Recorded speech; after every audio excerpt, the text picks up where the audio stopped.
Last lecture में हमने जान लिया था कि लिविंग्स क्या होते हैं। तो लिविंग्स के बारे में जब भी हम सोचते हैं तो हमारे दिमाग में कुछ स्पेसिफिक कैरेक्टरिस्टिक्स जो हैं वो आते हैं। जैसे कि कौन कौन से कैरेक्टरिस्टिक आएंगे आपके दिमाग में? आपके दिमाग में ग्रोथ आता है, रिप्रोडक्शन की। लिविंग्स जो हैं वो अपने आसपास के एनवायरनमेंट को सेंस कर पाते हैं और उस एनवायरनमेंट के रिजल्ट में जो भी चीज़ें हो रही हैं आसपास उसके अकॉर्डिंगली अपना रिस्पॉन्स देते हैं। ठीक है। फिर इसके अलावा जो है हम कौन कौन से फीचर्स और ऐड कर सकते हैं? मेटाबॉलिज्म हम ऐड कर सकते हैं, एबिलिटी टू सेल्फ रेप्लिकेट हम ऐड कर सकते हैं, हम सेल्फ ऑर्गेनाइज्ड होते हैं, इंटरेक्ट करते हैं दूसरों के साथ। ये सब भी जो है हम इन फीचर्स में ऐड कर सकते हैं। ओके, तो सारे के सारे लिविंग ऑर्गेनिजम्स जो हैं देखिए वो ग्रो करते हैं। तो सबसे पहला जो कैरेक्टरिस्टिक्स एनसीईआरटी लेती है वो ग्रोथ लेती है। वहाँ पे हेडिंग्स नहीं दिए गए हैं, लेकिन पैराग्राफ जो बताता है हर एक वो एक एक कैरेक्टरिस्टिक्स को डिफाइन कर रहा होता है। ठीक है, तो अभी हम सबसे पहले बात करेंगे ग्रोथ की। आपने सारे लिविंग ऑर्गेनिजम्स को ग्रो करते हुए देखा होता है, तो इसलिए हम कहते हैं कि जितने भी लिविंग ऑर्गेनिजम्स होते हैं और लिविंग ऑर्गेनिजम्स ग्रो, सारे के सारे लिविंग ऑर्गेनिजम्स का ग्रोथ होता है। Increase in mass and increase in number of individuals are twin characters of growth. याद रखेंगे कि ग्रोथ का जो ट्विन कैरेक्टर्स हैं, जो जुड़वा कैरेक्टर्स कहे जाते हैं ग्रोथ के, वो कौन से हैं? कि मास में इंक्रीज होना और इंडिविजुअल जो है उनका नंबर भी इंक्रीज होता है। तो ये दोनों जुड़वा कैरेक्टर हैं ग्रोथ के। मतलब कई बार जो है हम मास में इंक्रीज को ग्रोथ कहते हैं, लेकिन कई बार हम नंबर ऑफ इंडिविजुअल में जब इंक्रीज होता है, मतलब जब इंडिविजुअल समझते हैं कोई भी कुछ भी हो सकता है ना, जो भी लिविंग है, किसी भी लिविंग को हम एक इंडिविजुअल भी बोल देते हैं। ठीक है, तो नंबर ऑफ इंडिविजुअल्स भी जब इंक्रीज होते हैं उसको भी हम क्या कहते हैं? ग्रोथ। तो ग्रोथ की जुड़वा कैरेक्टर्स आप याद रखेंगे कौन से हैं? Increase in mass and increase in number of individuals. Okay, तो देखिए जितने भी मल्टी सेलुलर ऑर्गेनिजम्स हैं, मल्टी सेलुलर ऑर्गेनिज्म का क्या मतलब होता है? मल्टी सेलुलर ऑर्गेनिजम्स का मतलब होता है वो ऑर्गेनिजम्स जिनमें बहुत सारी सेल्स पाई जाती हैं। Okay, so a multicellular organisms grows by cell division. समझ रहे हैं? जो भी मल्टी सेलुलर जिसमें भी बहुत सारी सेल्स हैं वो ग्रोथ कैसे करेगा अपनी?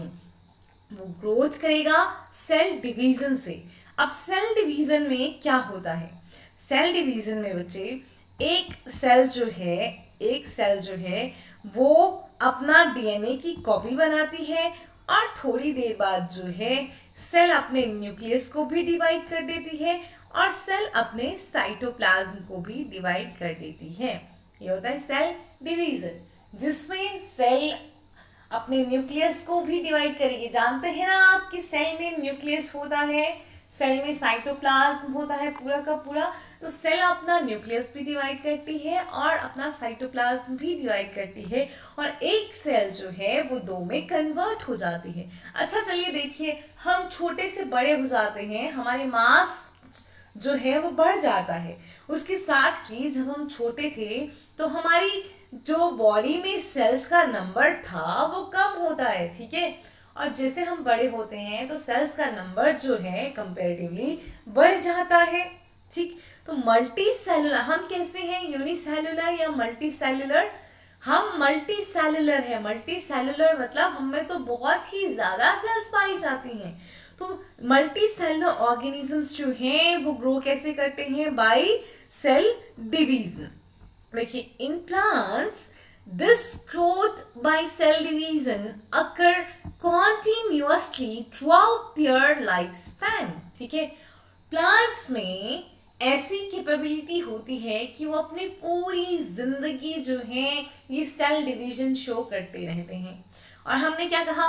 लिविंग्स में जो ग्रोथ होता है वो सेल डिवीजन की वजह से होता है। इसका मतलब है कि प्लांट्स जो हैं वो पूरी उम्र कॉन्टिन्यूसली ग्रो करते रहते हैं, क्योंकि उनमें पूरी उम्र जो है वो सेल डिवीजन पाया जाता है। आपने देखा है ना, एक पेड़ जो है आपको लंबा लंबा लंबा लंबा और लंबा होता हुआ दिखेगा, क्योंकि जो पेड़ का टिप होती है, सबसे ऊपर जो टिप होगी जो ग्रो कर रही होगी, उसको हम बोलते हैं शूट एपिकल मेरिस्टेम, और रूट की तरफ को जो टिप होगी जिसको हम कहते हैं रूट एपिकल मेरिस्टेम। तो ये जो सूट एपिकल मेरिस्टेम है, रूट एपिकल मेरिस्टेम है, मेरिस्टेम मतलब मेरिस्टेमेटिक एक्टिविटी है वहां। मेरिस्टेमेटिक एक्टिविटी का मतलब होता है कि जो सेल्स हैं वो कॉन्टिन्यूसली डिवाइड कर रही हैं। सेल्स के पास ताकत है कि वो डिवाइड करती रहती हैं, करती रहती हैं, करती रहती हैं। इसीलिए जो प्लांट्स हैं वो पूरी उम्र ग्रो करते रहते हैं, क्योंकि उनमें कॉन्टिन्यूसली हमको क्या देखने को मिलता है, cell division. In animals this growth is seen only up to a certain age. लेकिन हमारे अंदर बात करते हैं, एनिमल्स के अंदर बात करते हैं, तो जो ग्रोथ है वो आपको एक उम्र तक नजर आएगी। उसके बाद, उस उम्र हो जाने के बाद ग्रोथ जो है वो नजर नहीं आती है। क्यों? क्योंकि क्या हमारी बॉडी में कॉन्टिन्यूअसली सेल डिवीजन हो रहा है? क्या हमारी लंबाई जो है वो पूरी उम्र बढ़ती रहेगी? क्या हम पूरी उम्र बढ़ते रहेंगे? नहीं। क्या पेड़ पूरी उम्र बढ़ते रहेंगे? हाँ। तो ग्रोथ जो है वो किसकी वजह से होती है? सेल डिवीजन की वजह से होती है। सेल डिवीजन सारी उम्र चलता रहता है प्लांट्स में, लेकिन एनिमल्स में सेल डिवीजन एक उम्र तक ही होता है। इसीलिए पूरी लाइफ में जो है वो प्लांट्स इंक्रीज करते रहेंगे, ग्रो करते रहेंगे, लेकिन जो एनिमल्स हैं वो सर्टेन एज आने के बाद अपना ग्रोथ शो नहीं करेंगे। ठीक है। However, देखिए नेक्स्ट पढ़ेंगे हम। However, cell division occurs in certain tissue to replace lost cells. ठीक है। इसका क्या मतलब है? इसका मतलब है कि हमारी बॉडी में जो ग्रोथ है वो एक पर्टिकुलर टाइम तक ही हो रही है, और सेल जो है कॉन्टिन्यूसली डिवाइड नहीं करती हैं, और हमारी हमेशा ग्रोथ नहीं होती रहती। लेकिन फिर भी हमारी बॉडी में कुछ सेल्स होती हैं जो डिवाइड कर सकती हैं, जो क्या करती हैं, पुरानी सेल्स को हटा के नई सेल्स बनाते हैं। हमारी कुछ सेल्स हैं जिनमें कैपेसिटी होती है कि वो फिर से डिवाइड कर सकें। जैसे कि जब हमारा हाथ कटता है तो हमारी कुछ सेल्स की डेथ हो जाती है, तो उस टाइम पे हमारी कुछ सेल्स जो हैं वो दोबारा बनती भी हैं। तो सेल डिवीजन कई बार होता है। क्यों होता है कई बार एनिमल्स में सेल डिवीजन? ताकि पुरानी सेल्स को रिप्लेस किया जा सके और उसकी जगह पे नई सेल्स लाई जा सके। Unicellular organisms grow by cell division. और जो यूनिसेलुलर ऑर्गेनिज्म क्या हुए? ऐसे ऑर्गेनिजम्स जिनकी पूरी बॉडी में एक ही सेल है, एक ही सेल जो है उस पूरे ऑर्गेनिज्म को रिप्रेजेंट करता है। तो ऐसे ऑर्गेनिजम्स को हम कहते हैं यूनिसेलुलर ऑर्गेनिजम्स, और जिनमें बहुत सारी सेल्स पाई जाती हैं उनको हम कहते हैं मल्टी सेलुलर ऑर्गेनिजम्स। तो यूनिसेलुलर ऑर्गेनिजम्स जो हैं वो कैसे ग्रो करते हैं? वो ग्रो करते हैं सेल डिवीजन से। ठीक। तो हम जो है ये यूनिसेलुलर ऑर्गेनिज्म का ग्रोथ कैसे देख सकते हैं? पहली बात, सेल जो है वो बहुत ही छोटी यूनिट होती है, उसको बिना माइक्रोस्कोप की हेल्प से देखना बहुत मुश्किल होता है। इसीलिए सेल को हम माइक्रोस्कोप की हेल्प से ही देख सकते हैं। ठीक। तो एक सेल जो है वो यूनिसेलुलर ऑर्गेनिजम्स जो हैं वो सेल डिवीजन से ग्रो करते हैं। तो ये हम कैसे देख पाएंगे? ये हम देख पाएंगे इन विट्रो कल्चर्स में। इन विट्रो कल्चर्स क्या होते हैं? इन विट्रो कल्चर्स मतलब लेबोरेटरी में आप उस लिविंग ऑर्गेनिजम्स को ग्रो करवाएंगे, उसको उसके जीने जैसे, जैसे वो नेचुरल कंडीशन में सरवाइव करता है जिन कंडीशंस में, वही सेम कंडीशंस आप लेबोरेटरी में जब प्रोवाइड करते हैं तब हम कहते हैं इन विट्रो कल्चर। ओके। तो once one can easily observe this in vitro cultures by simply counting the number of cells under the microscope। ठीक है। तो हम जो हैं किस तरह से जो यूनिसेलुलर ऑर्गेनिजम्स हैं यूनिसेलुलर ऑर्गेनिजम्स भी सेल डिवीजन से ग्रो करते हैं। ये चीज हम कैसे देख सकते हैं? ये चीज हम देख सकते हैं, क्या करेंगे, कोई भी यूनिसेलुलर ऑर्गेनिज्म लेंगे, एक दो ऑर्गेनिज्म लीजिए, पैट्री डिश में, जैसे बैक्टीरिया लीजिए, पैट्री डिश में डाल दीजिए, उसको सुटेबल मीडियम दीजिए, जिस मीडियम में वो बैक्टीरिया ग्रो करता है वही तरह के न्यूट्रिएंट्स, वही तरह का मीडिया उसको दीजिए। थोड़ी देर बाद जो है वो बहुत ज़्यादा सेल डिवाइड करेगी बैक्टीरिया की। याद रखिए, बैक्टीरिया का सेल जो है वो 20 मिनट में ही डिवाइड कर जाता है, ठीक है। तो सेल जो है वो डिवाइड करेगी और फिर हमको एक कॉलोनी नजर आती है। कई बार हम उस कॉलोनी को नेकेड आई से भी देख पाते हैं अगर वो कॉलोनी बहुत बड़ी हो जाती है। अदरवाइज हम क्या कर सकते हैं, माइक्रोस्कोप लेंगे, माइक्रोस्कोप के नीचे देखेंगे उस पेट्री डिश में जो है वो कौन कितने कितने और सेल्स जो है वो बढ़ गए हैं, हम सेल्स का नंबर काउंट कर सकते हैं।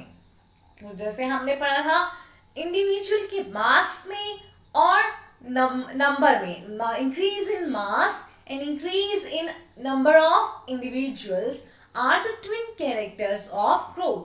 तो मतलब मास में भी बढ़ सकता है और इंडिविजुअल का नंबर भी बढ़ सकता है, ये दोनों ही ग्रोथ के जुड़वा कैरेक्टरिस्टिक्स होते हैं, ठीक। अगर हम मेच्योरिटी की बात करते हैं प्लांट्स और एनिमल्स की, ठीक, in maturity of higher animals and plants, growth and reproduction are mutually exclusive events। इसका क्या मतलब है, जैसे हम अपनी बात करते हैं, हम छोटे थे, ठीक, तो क्या हमें रिप्रोडक्शन होती है? हमें रिप्रोडक्शन नहीं होती है। रिप्रोडक्शन बेटा तभी हम कर सकते हैं जब हमारी बॉडी में गैमीट्स बनना शुरू होते हैं, और हमारी बॉडी में गैमीट्स बनना शुरू होते हैं जब हम बड़े हो जाते हैं, जब हमें प्यूबर्टी आ जाती है, जब हमारी बॉडी जो है इस लायक हो जाती है कि वो अगले हमारी ही जैसी किसी कॉपी को बना सकती है, मतलब हम अपने ही जैसे यंग वंस जो हैं वो प्रोड्यूस कर सकते हैं। तो हायर प्लांट्स की बात करते हैं, एनिमल्स की बात करते हैं, तो जैसे जैसे इंडिविजुअल ग्रो करेगा, ग्रोथ के बाद वो रिप्रोडक्शन भी कर सकता है, ठीक। तो इसीलिए कहा गया कि हायर एनिमल्स में और प्लांट्स में ग्रोथ और रिप्रोडक्शन जो हैं वो म्यूचुअली एक्सक्लूसिव इवेंट्स हैं, मतलब एक साथ होते हैं, एक साथ एक दूसरे को बेनिफिट करते हैं, ठीक है। चलिए, one must remember that increase in body mass is considered as growth, ठीक है। तो हमने थोड़ी देर पहले भी पढ़ा था कि increase in number of individuals and increase in mass are the twin characters of growth, ठीक। तो हमें हमेशा याद रखना चाहिए कि जब भी बॉडी मास जो है इंक्रीज होगा, उसको हम क्या कहेंगे, उसको हम ग्रोथ कहेंगे। तो ये लिविंग ऑर्गेनिजम्स के बारे में पहले हमने पढ़ा कि उनमें ग्रोथ कैसे होती है। लिविंग ऑर्गेनिजम्स में ग्रोथ होती है सेल डिवीजन से, ठीक है। लिविंग ऑर्गेनिज्म में कैसे हुआ ग्रोथ, सेल डिवीजन से। सेल अपना नंबर बढ़ाती रहती हैं और हमारी बॉडी जो है वो ग्रो करती रहती है, हमारी बॉडी का मास भी जो है वो बढ़ता रहता है। अगर हम यूनिसेलुलर ऑर्गेनिज्म की बात करते हैं तो उनमें हम ग्रोथ को कैसे देख सकते हैं, हम यूनिसेलुलर ऑर्गेनिज्म को उसका फेवरेट न्यूट्रिएंट मीडियम प्रोवाइड करेंगे, इन विट्रो उसका कल्चर करेंगे, मतलब लेबोरेटरी में हम उसको उगाने की कोशिश करेंगे, ग्रो करने की कोशिश करेंगे, और फिर जब वो थोड़ा ग्रो करेगा तो हम माइक्रोस्कोप के अंदर जो है उन सेल्स का नंबर काउंट करेंगे और हम जान पाएंगे कितनी सेल्स जो हैं वो इंक्रीज हुई हैं। तो अगर हम हायर प्लांट्स और एनिमल्स की बात करते हैं तो ग्रोथ और रिप्रोडक्शन जो हैं वो एक साथ ही होते हैं, मतलब जैसे जैसे ग्रोथ होगी वैसे वैसे हमारी बॉडी जो है वो रिप्रोडक्शन के लिए तैयार होगी। तो याद रखिए, बॉडी की मास में इंक्रीज होना क्या होता है, ग्रोथ। लेकिन अब हम नॉन लिविंग की बात करते हैं। अच्छा, हमने लिविंग की बात की, ठीक, क्या हमारी बॉडी में ग्रोथ आपको बाहर से देखने को मिला? बाहर से मतलब है, क्या आप बाहर से, जैसे आप मूर्ति बनाते हैं तो एक मूर्ति ग्रो कब करती है, जब एक अब छोटी सी मूर्ति बनाएंगे तो वो छोटी सी बनेगी, जब आप उस पर और मिट्टी लगाएंगे, लगाते रहेंगे, बाहर से लगाते रहेंगे तो क्या हो जाएगा, वो उस मूर्ति को आप बड़ा भी बना सकते हैं। तो मूर्ति एक क्या है, क्या वो लिविंग है? वो लिविंग नहीं है, आप उसको बाहर से मिट्टी लगा लगा के बड़ा कर रहे हैं। ह्यूमंस की जब हमने बात की तो ह्यूमंस में जो ग्रोथ है वो अंदर से होता है, इंट्रिंसिक, हमारी बॉडी अंदर से ग्रो करती है, बाहर से हम पे कुछ नहीं थोपा जाता। वही नॉन लिविंग की बात करते हैं तो क्या नॉन लिविंग ऑर्गेनिजम्स भी ग्रो करते हैं? इस क्वेश्चन का साफ तौर पे आंसर आता है कि हाँ, नॉन लिविंग ऑर्गेनिजम्स भी ग्रो करते हैं। ठीक है, कैसे ग्रो करते हैं? ये देखिए आपके सामने माउंटेन्स हैं। ये माउंटेन्स कभी छोटी होंगी और जैसे जैसे इन पे डिपोजिशन होता गया होता गया होता गया ये पहाड़ बड़े बड़े बड़े और बड़े होते जाते हैं। ठीक, तो इनमें क्या हुआ? इनमें एक्सट्रिंसिक ग्रोथ हुई। बाहर से जब ग्रोथ होता है तो बाहर से ही हमको देखने को मिल रहा है ना, तो उसको हम क्या कहेंगे? Extrinsic growth. ह्यूमंस में, लिविंग्स में कैसा होता है? इंट्रिंसिक ग्रोथ होता है। और नॉन लिविंग्स में कैसा होता है? नॉन लिविंग्स में एक्सट्रिंसिक ग्रोथ होता है। समझ गए आप? अब देखिए मेरी बात सुनिए कि जो ग्रोथ जो है बोलने को तो नॉन लिविंग में भी हुआ या नहीं हुआ ना नॉन लिविंग में भी ग्रोथ। तो क्या हम इसको लिविंग ऑर्गेनिजम्स की डिफाइनिंग प्रॉपर्टी बोल सकते हैं कि ये प्रॉपर्टी जो है वो लिविंग ऑर्गेनिजम्स को डिफाइन करती है, सिर्फ और सिर्फ लिविंग ऑर्गेनिजम्स में ही पाई जाती है? क्या हम ऐसा बोल सकते हैं? तो नहीं, हम ऐसा नहीं बोल सकते हैं, क्योंकि हमको एक्सट्रिंसिक ग्रोथ देखने को मिला नॉन लिविंग्स में भी। चलिए देखिए, अब हम बात करते हैं नॉन लिविंग्स के बारे में। ठीक है, तो non-living objects also grow if we take increase in body mass as a criterion for growth। देखिए, कब कहेंगे हम कि नॉन लिविंग भी जो है वो ग्रो करते हैं? नॉन लिविंग भी ग्रो करते हैं जब हम बॉडी मास का जो क्राइटेरिया है वही लेंगे ग्रोथ के लिए। मैंने कहा बॉडी में जब मास इंक्रीज होता है तो हम ग्रोथ कहते हैं। तो ये ऐसा जो ग्रोथ है, किसी के मास में जो इंक्रीज मिलेगा, नॉन लिविंग के मास में भी हमको इंक्रीज मिल सकता है, तो हम बोल सकते हैं कि वो भी ग्रो करते हैं। देखिए, mountains, mountain boulders and sand mounts do not do grow, do not नहीं, डू ग्रो। आप जानते हैं ना, जो रेत की पहाड़ियां भी होती हैं, रेत सैंड माउंट्स जानते हैं, रेगिस्तान में जो ऐसे टीले टीले बने होते हैं इससे, रेत से, अब उन पे जब और रेत उड़ के आएगा तो वो और बड़े हो जाएंगे। तो जो भी है माउंटेन्स, बोल्डर्स और जो भी सैंड माउंट्स हैं वो ग्रो करते हैं। However, this kind of growth exhibited by non-living object is by accumulation of material on the surface। समझ गए ना आप? लेकिन जो इस तरह का जो ग्रोथ होगा नॉन लिविंग में वो कैसे होगा? अपने सरफेस पे बाहर से वो मटेरियल को अकोमुलेट कर रहे हैं। क्या हमारी बॉडी बाहर से कोई मटेरियल अकोमुलेट करती है? नहीं, हमारी बॉडी तो बाहर से कोई मटेरियल अकोमुलेट नहीं करती है, लेकिन हमारी बॉडी अंदर से ग्रो जरूर करती है। ठीक है, the living organisms growth is from inside. हमें कैसा है? इंट्रिंसिक ग्रोथ है। और नॉन लिविंग्स में हमको कैसा देखने को मिला? एक्सट्रिंसिक ग्रोथ जो है वो देखने को मिला। Growth therefore cannot be taken as a defining property of living organism। इसीलिए ग्रोथ को हम डिफाइनिंग प्रॉपर्टी नहीं कह सकते हैं लिविंग ऑर्गेनिज्म की। Conditions under which it can be observed in all living organisms have to be explained, and then we understand that it is a characteristic of living system। देखिए, ऐसी conditions का, अभी देखो हमने जो क्राइटेरिया लिया है वो क्राइटेरिया लिया है हमने मास में इंक्रीज और नंबर में इंक्रीज। अब हमने कहा मास में इंक्रीज भी जो है वो ग्रोथ होता है, तो हमको देखने को मिला माउंटेन्स वगैरह में भी, नॉन लिविंग्स में भी ग्रोथ देखने को मिला जब हमने सिर्फ मास की बात की। तो ऐसा कोई कंडीशन जो है वो अभी बनानी पड़ेगी, ऐसी कोई कंडीशंस जो है वो अभी ऑब्जर्व करनी बाकी है, जिसके तहत हम बोल सकते हैं फिर, जिसको हम अच्छे से समझेंगे और कहेंगे कि ये ग्रोथ जो है लिविंग ऑर्गेनिज्म का कैरेक्टर है। तो अभी ऐसी कोई कंडीशन हमने नहीं सेट करी है जिसको देख के हम कहें कि ग्रोथ के लिए ये कंडीशन रिस्पॉन्सिबल है और सिर्फ जो है वो लिविंग्स में ही पाई जाती है, क्योंकि हम मास बोला है हमने, तो मास हमको नॉन लिविंग में भी देखने को मिला। Dead organisms does not grow. जो डेड कौन होता है? जो जिंदा होता है, कभी जो जिंदा होके मर जाए वो ग्रो नहीं करता। लिविंग ऑर्गेनिजम्स जो है वो ग्रो करते हैं। नॉन लिविंग में जैसे माउंटेन्स आ गए, सैंड ड्यून्स आ गए, तो ये भी ग्रो करते हैं, लेकिन बाहर से मटेरियल को अपने ऊपर अकोमुलेट करते हैं, क्योंकि हमने सेल मास में ग्रोथ को बोला था कि सेल मास में इंक्रीज होता है तो ग्रोथ होता है। तो ये कंडीशंस जो है वो परफेक्टली परफेक्ट नहीं है कि हम माने कि सिर्फ और सिर्फ लिविंग्स में ही ग्रोथ होती है। ठीक, इस कंडीशन के अकॉर्डिंग, मास में इंक्रीज के अकॉर्डिंग नॉन लिविंग भी ग्रो करते हैं, इसीलिए ग्रोथ को डिफाइनिंग प्रॉपर्टी जो है वो नहीं कहा जाएगा। ठीक, reproduction is the characteristic of, next मतलब यहाँ पे हमने ग्रोथ जो है वो कंप्लीट किया और ग्रोथ को आप समझ भी गए। अब हम पढ़ेंगे रिप्रोडक्शन के बारे में।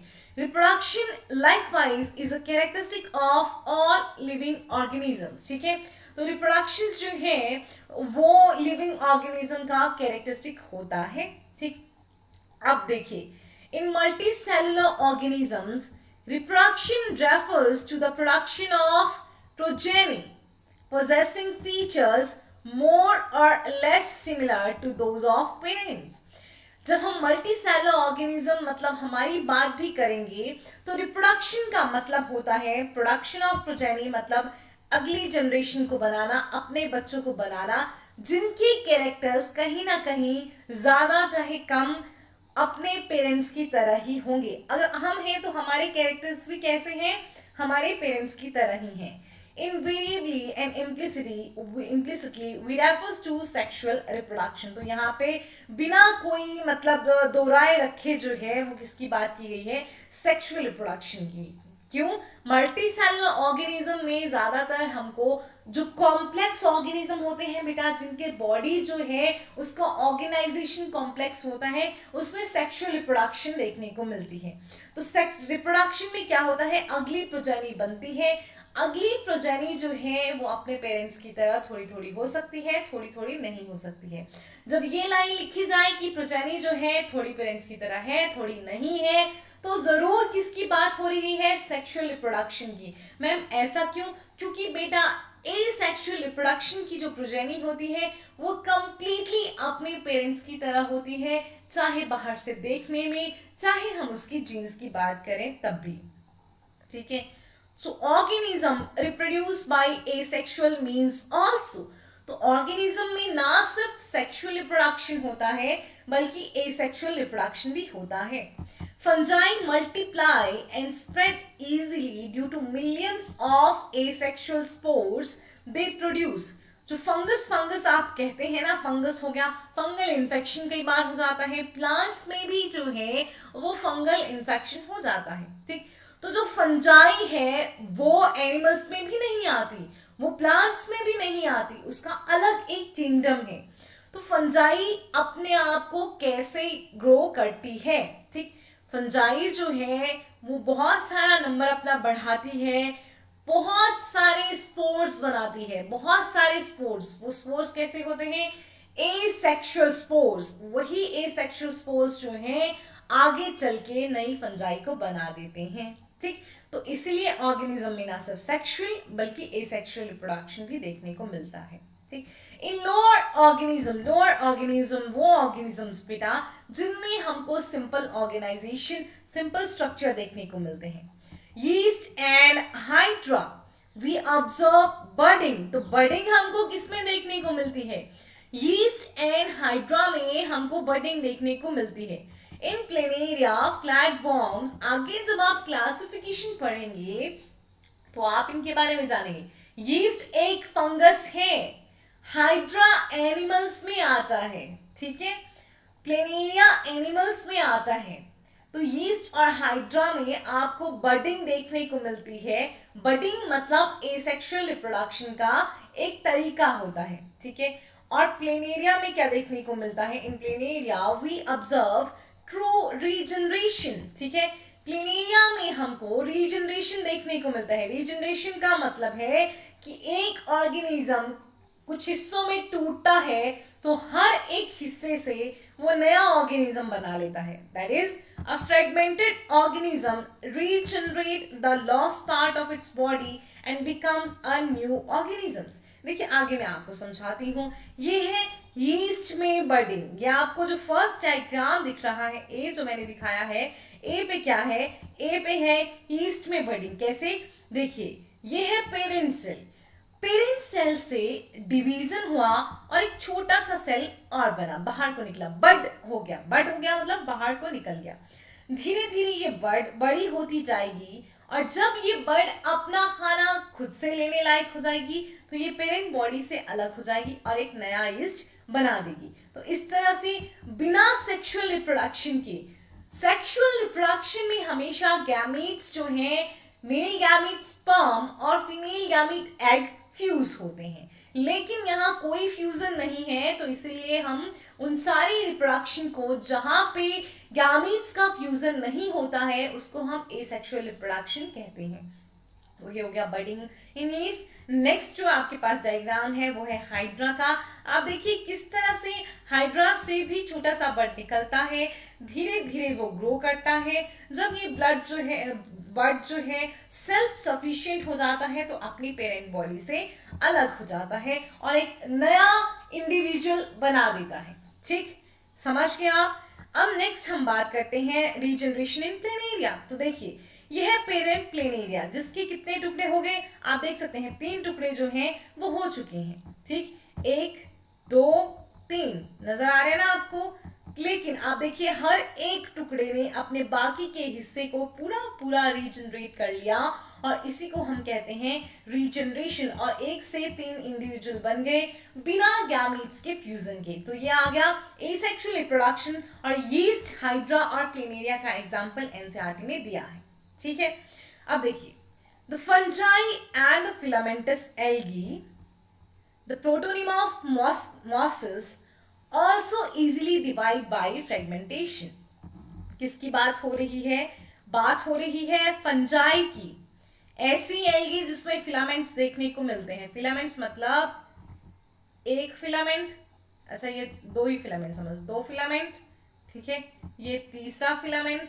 इस तरह से फिलामेंटस जो है वो एल्गी बढ़ी होगी। ठीक, तो ऐसी एल्गी जो फिलामेंटस है, फंजाई और मॉसेस का प्रोटोनीमा। अब बेटा प्रोटोनीमा भी जो है वो इसी तरह फिलामेंटेड से स्टेज होती है धागे की तरह, जो कि मॉसेस में पाई जाती है। मॉसेस क्या है, प्लांट्स में ही मॉसेस आते हैं। प्लांट्स में क्या आते हैं, मॉसेस आते हैं। फिलहाल आप इतना समझिए, प्लांट्स में एक डिवीजन आता है ब्रायोफाइटा। ब्रायोफाइटा में ही मॉसेस आते हैं। उन मॉस की जो बॉडी होती है वो शुरुआत में क्या बनता है, प्रोटोनीमा। प्रोटोनीमा का मतलब है कि आपको धागे की तरह फिलामेंटस बॉडी जो है वो नजर आती है। ठीक, तो क्योंकि आप देख पा रहे हैं कि ये सारे जो हैं ये टूट सकते हैं, इनके क्या हो सकते हैं, फ्रेगमेंट हो सकते हैं। एक, ठीक है, एक फ्रेगमेंट टूटेगा, दूसरा फ्रेगमेंट टूटेगा। अब जो फ्रेगमेंट है, हर एक फ्रेगमेंट, इसमें रीजनरेशन नहीं होगी बेटा, बल्कि जो भी फ्रेगमेंट टूटेगा इतना ही रहेगा, इतना ही रहेगा और हर एक फ्रेगमेंट जो है वो एक नए इंडिविजुअल की तरह एक्ट करेगा। तो बडिंग समझ गए आप और फ्रेगमेंटेशन समझ गए। रीजनरेशन भी हमने पढ़ा, ये हम पढ़ रहे हैं एसेक्सुअल रिप्रोडक्शन के ही टाइप्स। तो फंजाई में, फिलामेंटस एल्गी में और कुछ मॉसेस के जो प्रोटोनीमा स्टेज होती है उसमें आपको क्या देखने को मिल सकता है, फ्रेगमेंटेशन देखने को मिल सकता है। याद रखना बेटा, एनसीईआरटी की लाइन टू लाइन बहुत इंपॉर्टेंट है। ओके, देखिए when it comes to unicellular organisms like bacteria, unicellular algae or amoeba, reproduction is synonymous with growth, that is increase in cell number। ठीक है, हमने देखिए ग्रोथ का जब पढ़ा था तो हमने पढ़ा था जब इंडिविजुअल्स का नंबर इंक्रीज होता है तब भी हम उसको ग्रोथ कहते हैं।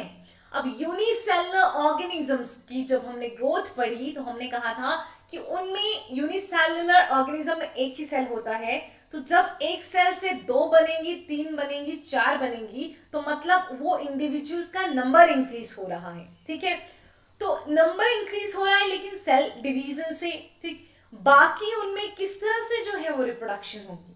तो जब यूनिसेलुलर ऑर्गेनिज्म की बात आती है तो ग्रोथ को ही रिप्रोडक्शन माना जाता है। एक सेल से 2 सेल बन गई, मतलब एक सेल ने अपने जैसी दूसरी सेल्स भी बना दी, वो मतलब अपनी कॉपी बना दी, तो उसको यूनिसेलुलर ऑर्गेनिज्म में रिप्रोडक्शन का नाम भी दिया जाता है। तो बैक्टीरिया में या जो भी यूनिसेलुलर एल्गी है, अमीबा है, ग्रोथ और रिप्रोडक्शन सिनोनिमस है, मतलब पर्यायवाची की तरह यूज किए जाते हैं, क्योंकि ग्रोथ और रिप्रोडक्शन के दोनों के ही रिजल्ट में हमको क्या देखने को मिलता है, नंबर ऑफ सेल में इंक्रीज देखने को मिलता है। रिप्रोडक्शन की बात करेंगे तो हमको क्या दिखेगा, हमको कुछ नहीं पता चलेगा, हमको सिर्फ सेल में नंबर जो है, सेल का नंबर जो है बड़ा हुआ दिखेगा। सिमिलरली जब हम बात कर रहे हैं ग्रोथ की यूनिसेलुलर ऑर्गेनिज्म में, तब भी हमें सेल्स का नंबर ही जो है वो बड़ा हुआ दिखता है। इसीलिए ग्रोथ एंड रिप्रोडक्शन जो है वो क्या हो जाते हैं, सिनोनिमस हो जाते हैं, पर्यायवाची हो जाते हैं। ठीक है, we have already defined growth as equivalent to increase in cell number और mass। हमने पहले ही बोला है कि ग्रोथ किसके बराबर होता है, किसके बराबर माना जाएगा, सेल नंबर में इंक्रीज या मास में इंक्रीज को हम क्या कहते हैं, ग्रोथ कहते हैं। Hence we notice that in single celled organisms we are not very clear about the uses of these two terms, growth and reproduction। देखिए, सिंगल सेल ऑर्गेनिज्म में हम नहीं समझ पाते हैं कि ग्रोथ अलग है और रिप्रोडक्शन जो है वो अलग है, क्योंकि हम बहुत कंफ्यूज हैं कि ग्रोथ कहें या रिप्रोडक्शन कहें, क्योंकि सिंगल सेल ऑर्गेनिज्म में चाहे ग्रोथ होगा चाहे रिप्रोडक्शन होगा, नंबर ऑफ सेल में ही इंक्रीज हमें देखने को मिलेगा। ठीक है, furthermore there are many organisms which do not reproduce। बहुत सारे लिविंग ऑर्गेनिजम्स होते हैं जो कि रिप्रोड्यूस ही नहीं कर पाते हैं, जिनमें रिप्रोडक्शन जो है वो नहीं हो पाती है। ठीक, तो बहुत सारे ऑर्गेनिजम्स कैसे हैं जो रिप्रोड्यूस नहीं करते हैं, जिसमें आता है म्यूल। म्यूल जो है बेटा वो बनता है हॉर्स और डोंकी के गैमीट्स के फ्यूजन की वजह से। हॉर्स और डोंकी के गैमीट को फ्यूज करेंगे, म्यूल बनेंगे। स्टीराइल वर्कर बीज, मधुमक्खी पता है, मधुमक्खी के छत्ते में मधुमक्खी जो रानी मधुमक्खी होती है, उसके अलावा सारी काम करने वाली मधुमक्खियां होती हैं, तो रानी मक्खी के अलावा कोई भी बच्चे प्रोड्यूस नहीं कर सकती है। तो इसलिए स्टीराइल वर्कर बीज जो हैं उनमें भी हमको रिप्रोडक्शन नहीं देखने को मिलती है। इनफर्टाइल ह्यूमन कपल, ऐसे ह्यूमन कपल, ऐसी दंपति, ऐसे पति पत्नी जिनमें बच्चे नहीं हो सकते हैं। इसका मतलब है सारे के सारे लिविंग्स जो हैं वो रिप्रोड्यूस नहीं कर पाते हैं। तो आप मुझे जवाब दीजिए कि क्या सारे लिविंग ऑर्गेनिज्म में जो है वो ग्रोथ होती है?